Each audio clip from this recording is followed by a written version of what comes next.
बिलावल भुट्टो जरदारी जो कि Pakistan peoples party के चेयरमैन हैं, उन्होंने कहा कि गिलगित बल्तिस्तान इलेक्शन में कुछ ऐसी जमातों को भी इंट्रोड्यूस करवाया जा रहा है जिनको वहां पे कोई बंदा जानता भी नहीं। उनका इशारा आईपीपी की तरफ था, यानी कि अब्दुल अलीम खान जो कि मौजूदा सेटअप में उनके इत्तहादी हैं। पता नहीं ये सियासतदानों की जो यादाश्त है वो इतनी कमज़ोर क्यों है कि यही बिलावल भुट्टो जरदारी साहब मरकज़ी हुकूमत में मियाँ मोहम्मद नवाज शरीफ साहब के इत्तहादी हैं। शहबाज शरीफ साहब वज़ीर आज़म हैं, इनके वालिद मोहतरम आसिफ अली जरदारी साहब सदर पाकिस्तान हैं।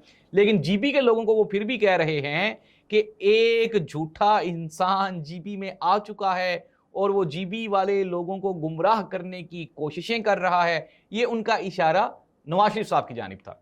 तो नवाज शरीफ तो उनके इत्तहादी हैं, अब झूठा कौन है? और वो जो दूसरी सियासी जमातें जिनका वो जिक्र कर रहे हैं वो भी मैंने आपको बता दिया कि अब्दुल अलीम खान जो कि आजकल नेशनल हाईवेज के मिनिस्टर भी हैं, और उन्होंने भी ऐलान किया है मियाँ मोहम्मद नवाज शरीफ साहब वाला। उन्होंने कहा कि अगर हमारी सियासी जमात जीबी में इलेक्शन जीत गई तो मैं जीबी से इस्लामाबाद तक एक नया मोटरवे बना दूंगा। तो नाज़रीन ऐलान ही है ना। मोहतरमा मरियम नवाज साहिबा ने गुज़श्ता इलेक्शन में और इलेक्शन के बाद भी ये ऐलान किया था कि 200 यूनिट्स तक फ्री बिजली दी जाएगी पीएमएलएन की गवर्नमेंट की जानिब से। लेकिन 200 यूनिट्स पे फ्री बिजली देना तो दरकनार, जो आम पाकिस्तानी बेचारा 100 यूनिट इस्तेमाल करने वाला भी था उसको भी फी यूनिट अप्रोक्सीमेटली कुछ 40 रुपए फी यूनिट बिजली मिलना शुरू हो गई है।